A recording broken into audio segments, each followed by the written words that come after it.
The Bible is a book full of people shaped by hope. They waited, they hoped, they expected. Abraham hoped for a son of his own, a firstborn, a miracle, a son of laughter, but God asked for a sacrifice. The Israelites hoped for a liberator, a leader to bring them out of Egypt, but God gave them a stuttering outcast, more labor, and broken backs. God's people hoped for a king of their choosing, a soldier, a mighty one, the fear of their enemies, but God gave them a shepherd king. The remnant hoped for a return from exile, a rebuilding of the temple, a return to glory, but God gave them silence. 400 years without a word. We wait, we hope, we expect.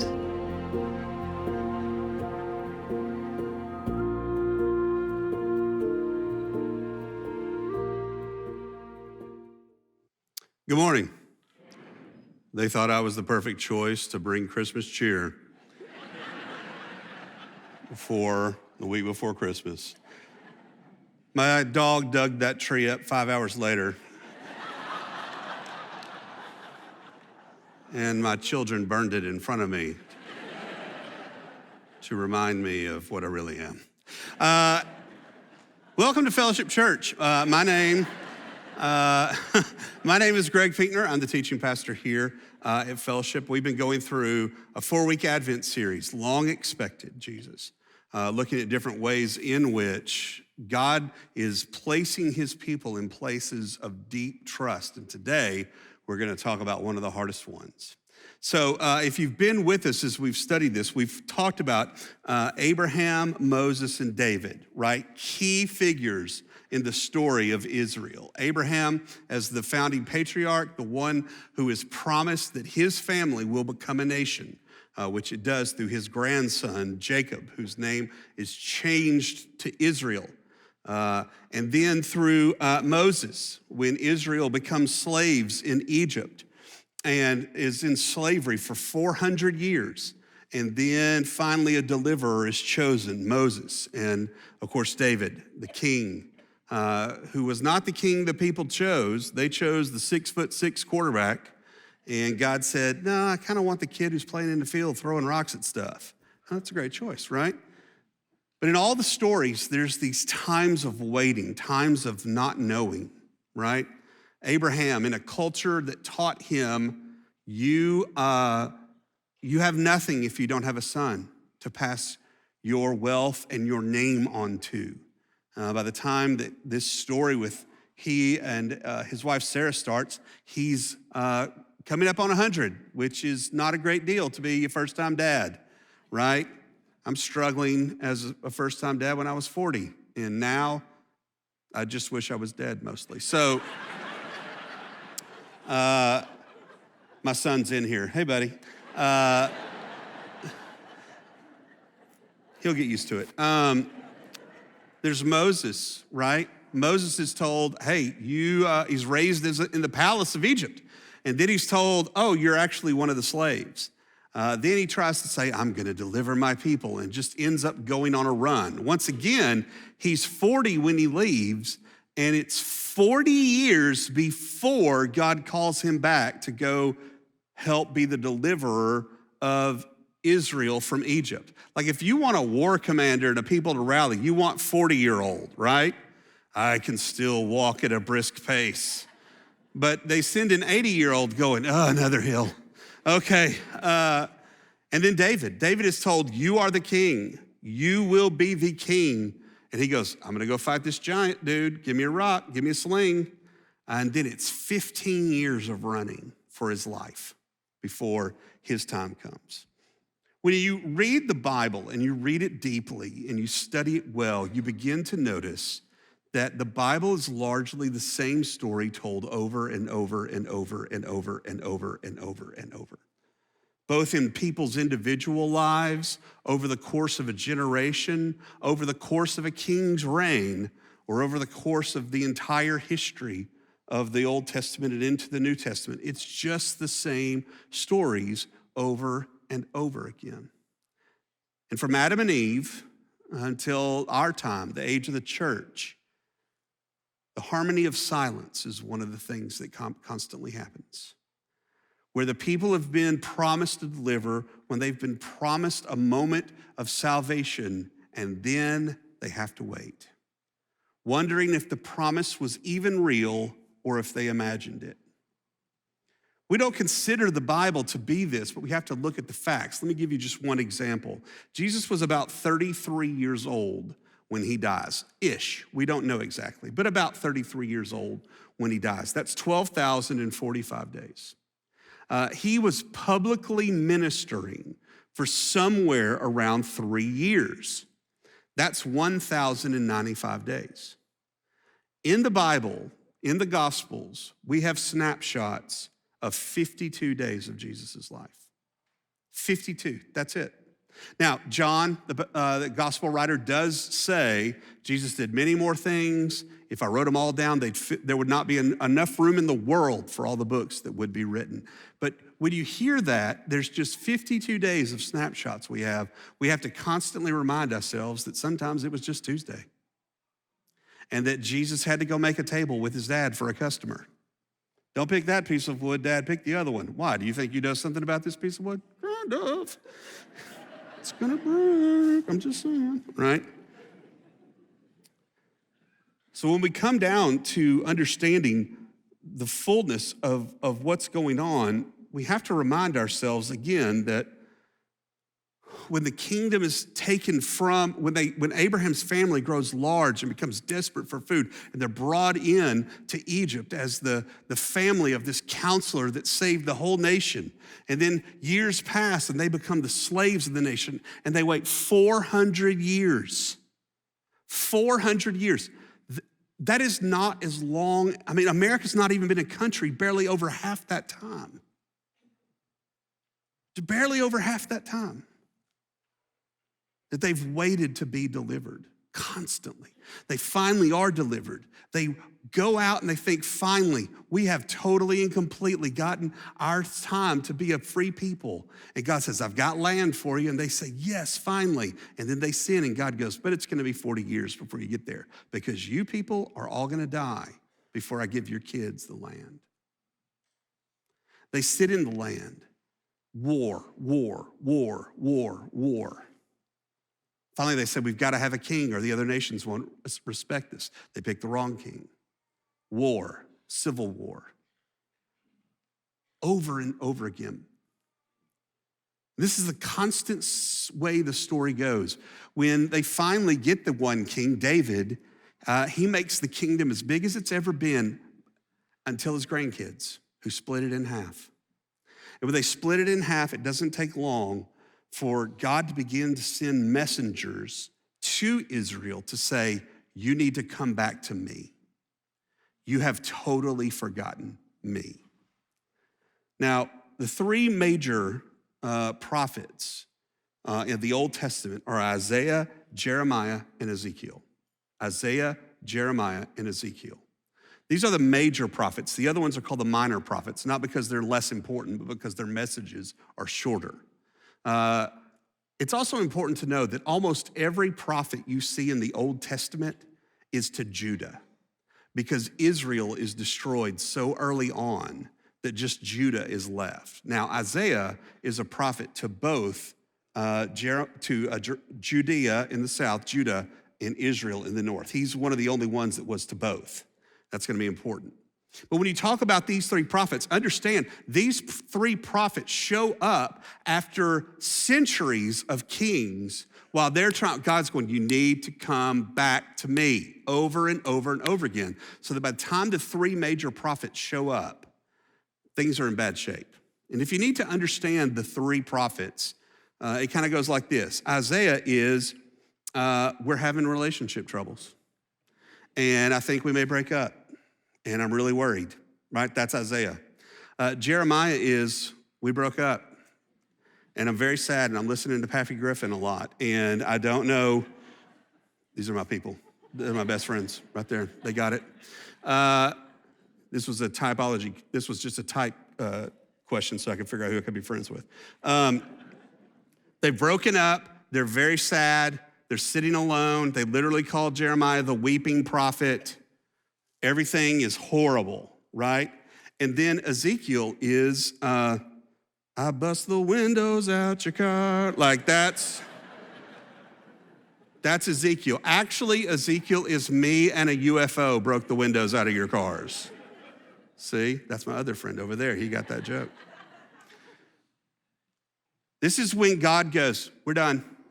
I'm gonna destroy your temple. I'm gonna destroy your land. I'm gonna take my presence out of the temple, which is everything to Israel, right? Ezekiel shows up and said, I saw the angels come and get the presence of God and take it out of the temple forever.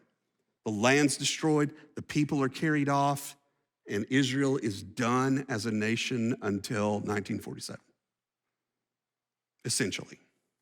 There's a little parentheses in there. When the average Jewish person would have stood up in that time, they would have said, we have our confidence in four things. Our entire confidence comes from the covenant that God made to Abraham, that there was a land that was ours. They're all kind of tied together.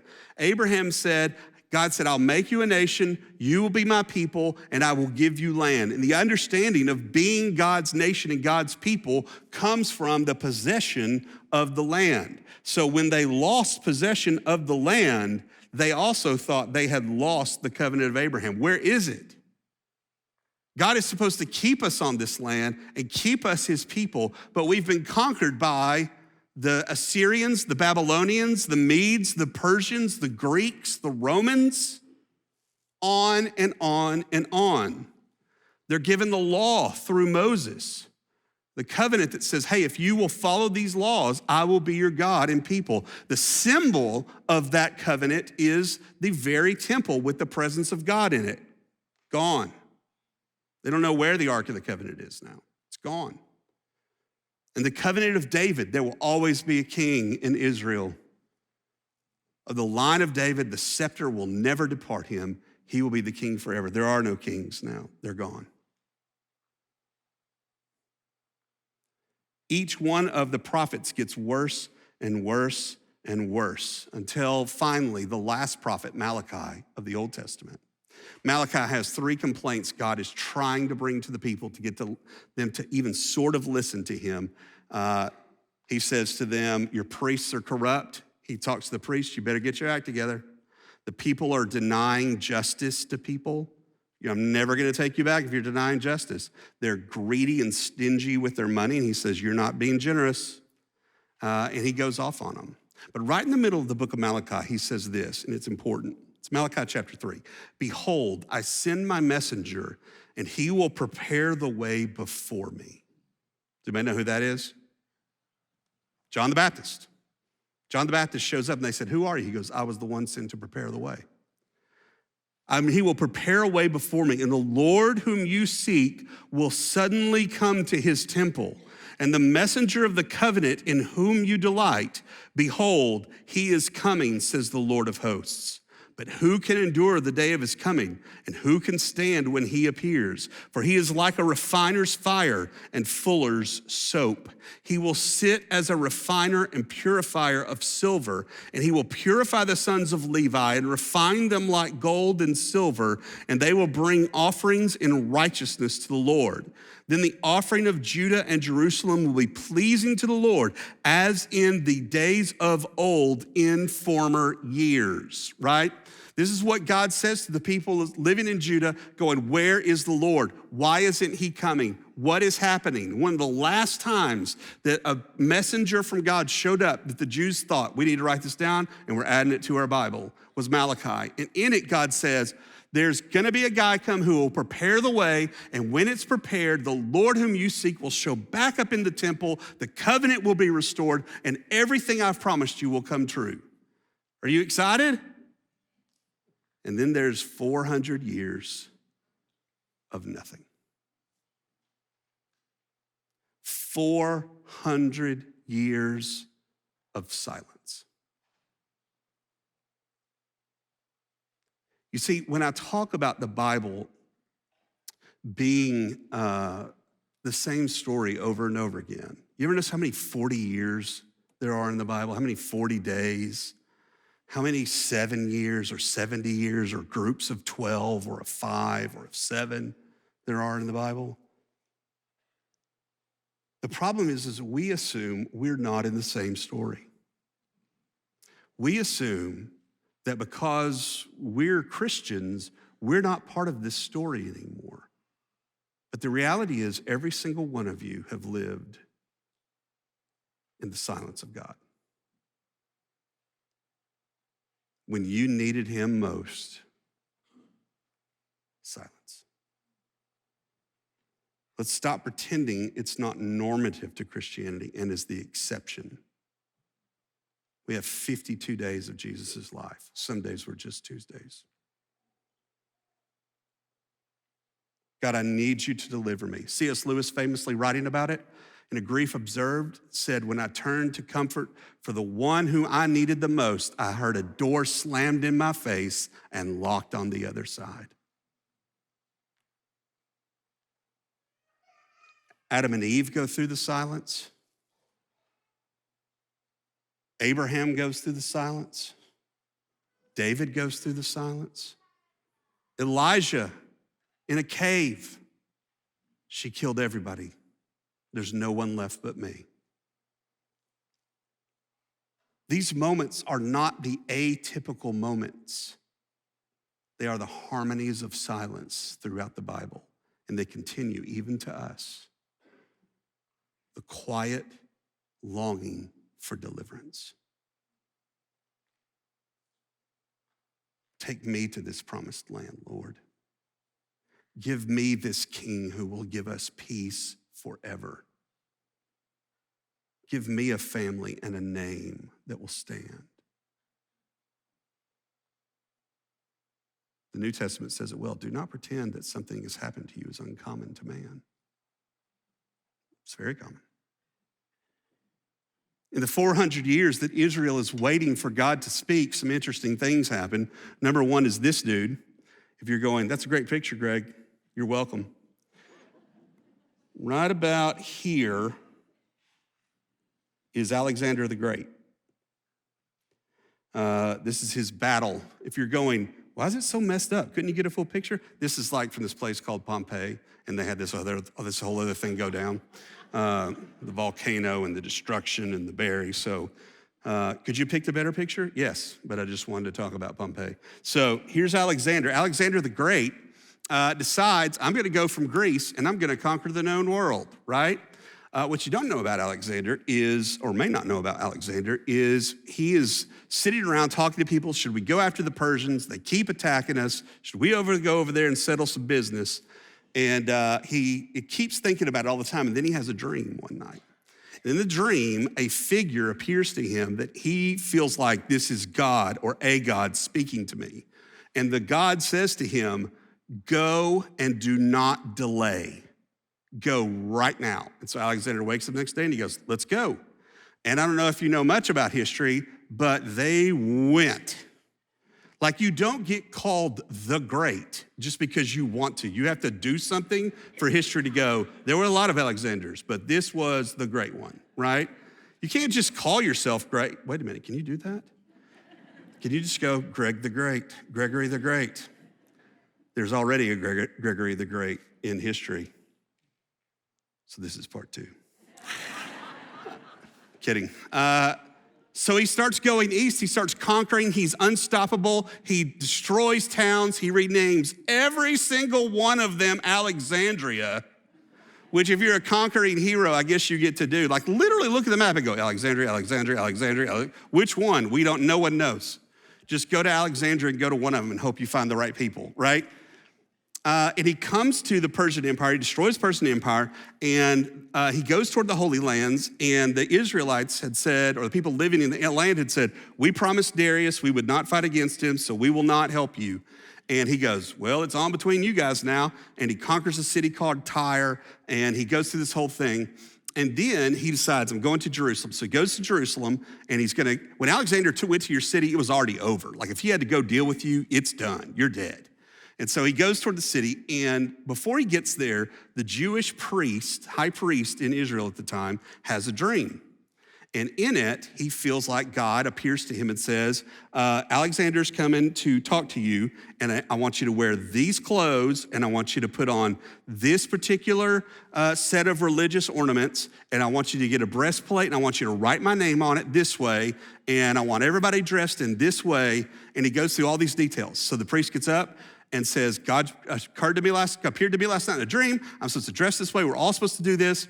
And we're supposed to open the gates and just let him come in. We're not going to fight him at all. We're just going to open the gates. So when they get there, they go out and they meet each other. And when they come together and Alexander sees the high priest, he gets off his horse and bows to him.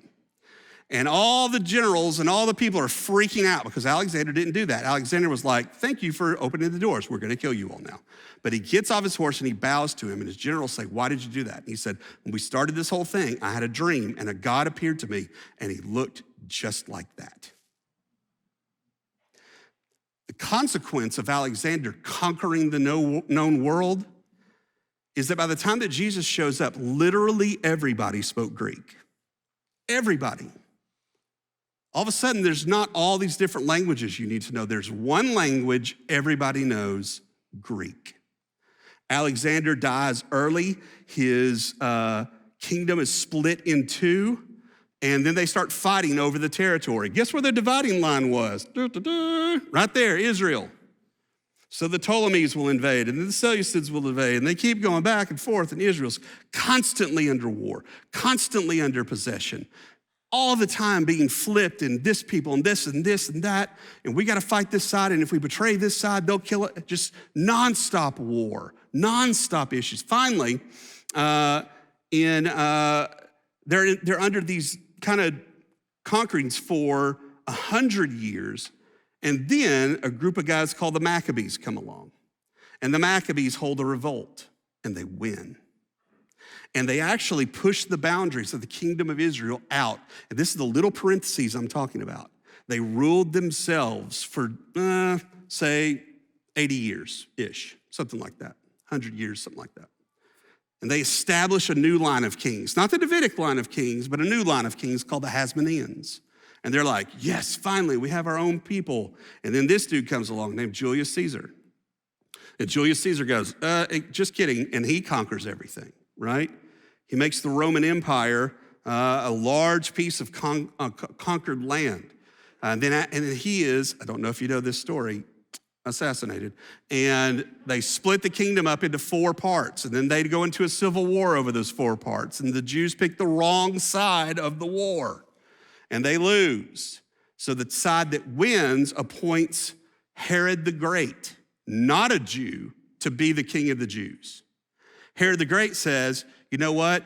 To get Israel to get off my back, I'm gonna build a giant temple, a temple as much splendor as they can have. And I won't even build it. I'll let the Jews build it so they'll claim it as their own. 400 years of silence is the proverbial duck in the water, right? Gliding along peacefully while underneath the feet are going crazy. Because by the time Jesus shows up, there's a common language. Rome is conquered everywhere, so there's common laws. They suppressed bandits and tribal wars so much that you could travel peacefully from place to place. Never before in that part of the world, really, could you go wherever you wanted to go. Paul shows up because he's a Roman citizen. They one time beat him up, and he's like, ow, ow, ow, ow, you're beating me up. And they say, well, that's what you get. And he goes, but I'm a Roman citizen. And they go, sorry about the beating, Paul, right? Silence doesn't mean inactivity.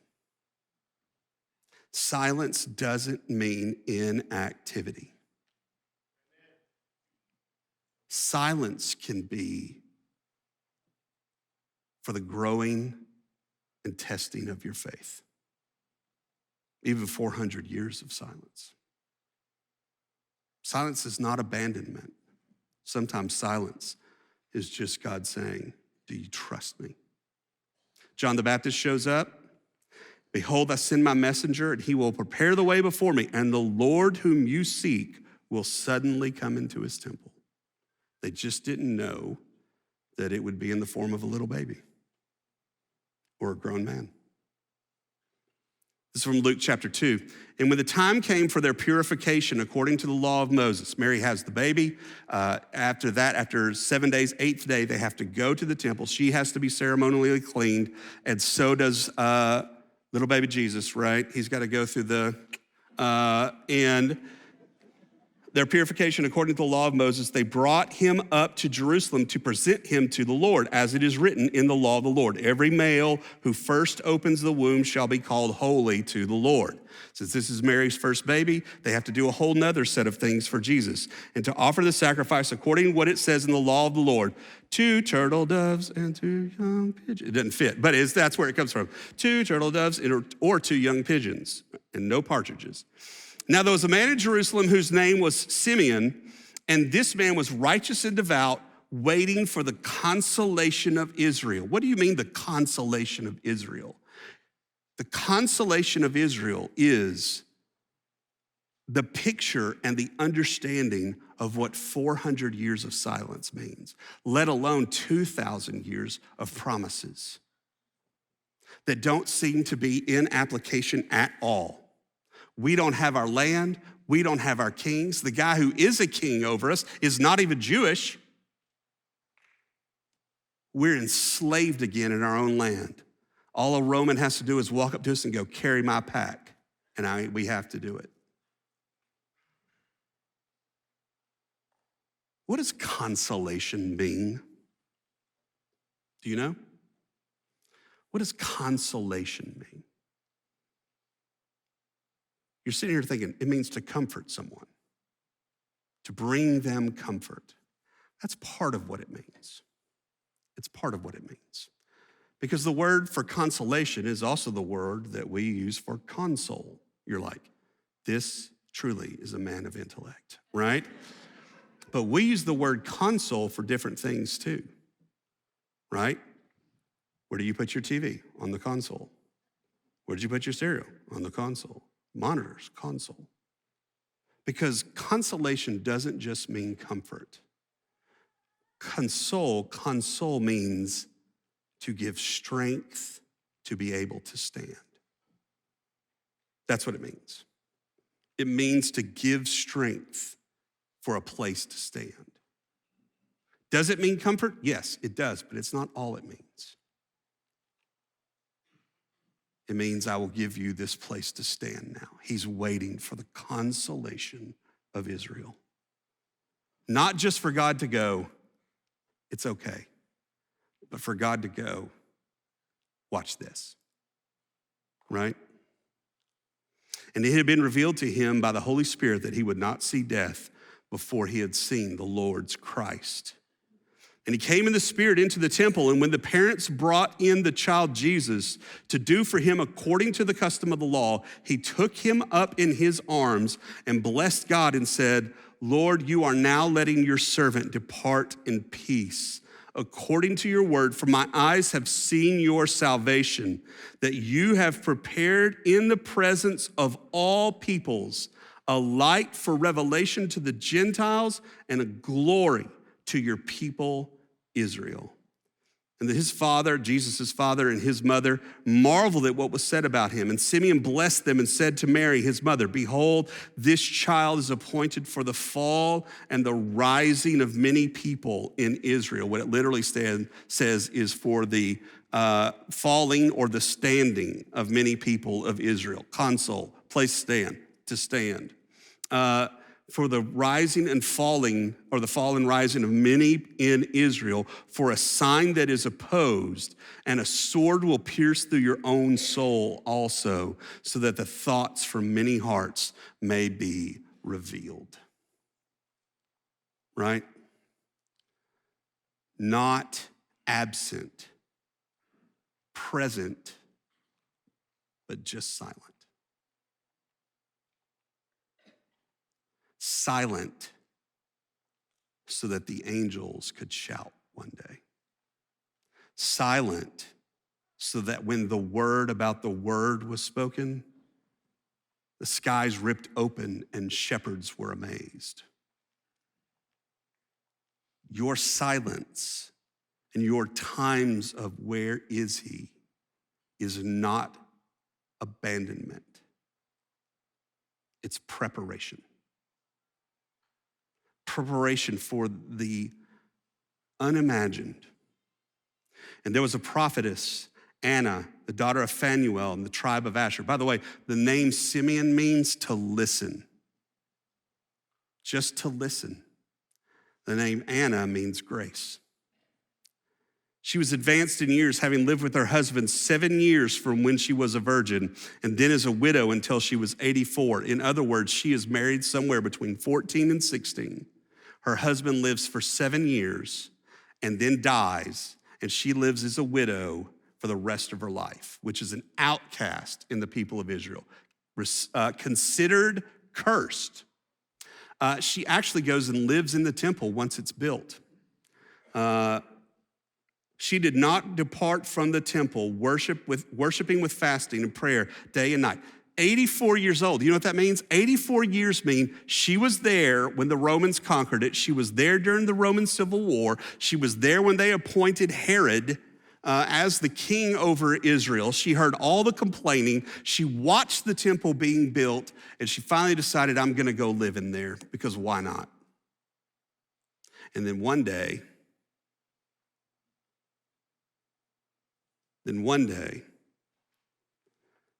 and coming up at that very hour, she began to give thanks to God and speak of him to all who were waiting for the redemption of Israel, of Jerusalem, of Israel, of her, of the Gentile soldiers who occupied them, of everyone.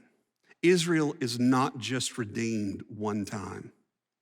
It's redeemed over and over again. Israel sins over and over again. Israel is restored over and over again. Israel pledges faith over and over again. They are cast out over and over again. They are brought back over and over again. They're conquered by the Babylonians and they're carried off into slavery, into being turned into eunuchs. And yet Shadrach, Meshach, and Abednego tell Nebuchadnezzar, king of Babylon, we won't bow. Our God can save us. And even if he doesn't, we won't bow. Silence. Not the silence of abandonment, the silence of preparation.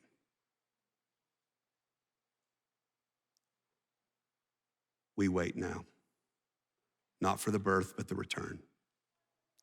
We wait for the skies to be ripped open again. We wait for the promise that God gave to Abraham and said, you are now my people and I am your God. We wait for the truth of the temple to become real, God among us, not in a building hidden by a curtain, but walking among us. The law of God, not handed to us on paper, but written in our hearts. We wait. We wait sometimes in horrible silence, afflicted, cursed, hurt, wounded. Where are you, Lord? Where are you? We wait. Our songs are the songs of the Jews in Egypt. Where is he? When they call out for deliverance, are they not echoing you? Or we echoing them?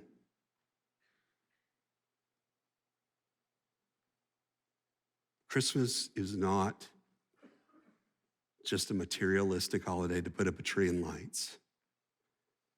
It's the reminder that God's silences have reasons. And promises are never broken. And while we cry, deliver us, God is saying, oh, just wait. Let's pray together. Our worship team is going to come out. so we can prepare our hearts for what Christmas means, so that we can hear the cry of the slaves in Egypt and talk about our own hearts enslaved to sin, promised freedom, promised a new land, promised to be the sons and daughters of God. And yet right now, we can only see with the eyes of our heart. We still are asking God to deliver us.